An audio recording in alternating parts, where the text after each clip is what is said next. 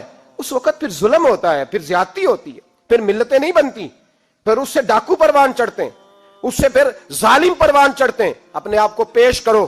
یاد رکھو میرے نبی پاک صلی اللہ علیہ وسلم نے فرمایا ظلم قیامت کے اندھیروں میں سے ایک اندھیرا ہوگا ظالموں کو قیامت کے دن ٹھوکریں لگیں گی، رستہ نہیں ملے گا. اپنے آپ کو پیش کریں، چھوٹی سی بھی زیادتی، چھوٹا سا بھی ظلم نہ ہونے پائے. انصاف کے تقاضے پورے ہونے چاہیے. نبی پاک صلی اللہ تعالی علیہ وسلم نے جو امت ہمیں بنایا ہے تو اس امت میں انصاف کا بول بالا ہے. کوئی آدمی انصاف سے بالا تر نہیں. بہت بڑی بات کرنے لگا ہوں. امام ابو نعیم نے لکھا ہے خود رسول پاک نے اپنی ذات کو انصاف کے لیے پیش کیا. اس بات کو میں جب کبھی سوچتا ہوں نا تو لگتا ہے کہ روح پرواز کر رہی ہے، پر پتہ نہیں کہاں کہاں سے ہو آئی ہے. انصاف کا بول بالا ایسے نہیں ہوتا. حضرت فاروق اعظم اور مولا علی اور عثمان غنی اور ابو بکر صدیق اور سیدنا قاضی شرح جیسے لوگ ایسے ہی تیار نہیں ہوتے. ان کے پیچھے جو میرے رسول پاک صلی اللہ علیہ وسلم کا مزاج ہے اس کو سمجھیں، غور کریں. میں جب اس پہلو کو دیکھتا ہوں نا، آپ یقین کریں یہ روایت میں کبھی کبھی پڑھتا ہوں اور کبھی کبھی اس کو بیان کرتا ہوں تو میں کھو جاتا ہوں بہت ساری جگہوں پہ. پتہ نہیں کہاں کہاں کا سفر طے ہو جاتا ہے. حضرت عکاشہ بن محصن رضی اللہ تعالیٰ عنہ فرماتے ہیں کہ نبی پاک صلی اللہ علیہ وسلم کے وصال سے 2-3 دن پہلے کی بات، محبوب پاک صلی اللہ علیہ وسلم نے فرمایا سب لوگوں کو مسجد نبوی میں اکٹھا کرو. اکٹھا کیا. جب کوئی نئی آیت آتی تھی یا کوئی جنگ کی تیاری ہوتی تھی تو لوگ اکٹھے کیے جاتے تھے. سب کو اکٹھا کیا. کہتے ہیں جب حضور کا حجرہ نور کھلا تو 2 آدمی بظاہر حضور کو سہارا دے کے لائے. اتنی بخار اور کمزوری ہے. حضور منبر پہ بیٹھے اور جب نبی پاک بات کرتے ہیں تو ہاتھ مبارک پہ بظاہر راشا ہے، کانپتے ہیں دست اقدس. محبوب نے مجمع پہ نظر ڈالی، فرمایا تمہیں کسی نئے حکم کے لیے نہیں بلایا، بس اللہ نے اپنے ایک بندے کو اجازت دی، چاہے تو دنیا میں رہے اور چاہے تو اس کی بارگاہ میں حاضر ہو جائے. اس بندے نے پردے کا فیصلہ کیا ہے. میں نے تمہارے بیچ وقت گزارا ہے، تمہارے ساتھ رہا ہوں. حضور فرمانے لگے میری زبان سے، میرے قول سے، میرے فعل سے غلاموں کسی کو تکلیف پہنچی ہو تو بدلہ لے سکتا ہے. یہ نہیں فرمایا معاف کر دو، اٹھو اور بدلہ لو. حقیقی جمہوریت تھی نا. حضرت عکاشہ بن محصن پیچھے سے کھڑے ہو گئے، بوڑھے آدمی، کہنے لگے حضور ایک جنگ میں صفیں سیدھی کراتے کراتے میری ننگی پشت پہ درہ مارا تھا آپ نے، بدلہ لینا ہے. عجیب ہی منظر بن گیا مسجد نبی کا. آنسو بہنے لگے، لوگ تڑپنے لگے. محبوب نے فرمایا بلال جاؤ، فاطمہ کے گھر میں درہ پڑا ہے، لے آؤ. حضرت بلال کہتے ہیں سیدہ کے دروازے پہ دستک دی. اماں جی نے کہا کون؟ اماں جی میں غلام بلال ہوں، وہ درہ چاہیے تھا. تو سیدہ کہنے لگی نہ تو جنگ ہے نہ جہاد ہے، حضور نے درہ کیا کرنا ہے، طبیعت مبارک تو علیل ہے. بلال ماجرا کیا ہے؟ حضرت بلال رو پڑے، کہنے لگے ایک صحابی بدلہ لینا چاہتے ہیں. حضرت فاطمہ نے امام حسن اور حسین کو باہر نکالا، درہ دیا. کہنے لگی بلال عکاشہ سے کہنا میرے بیٹوں کے وجود پہ 100 درے مارے.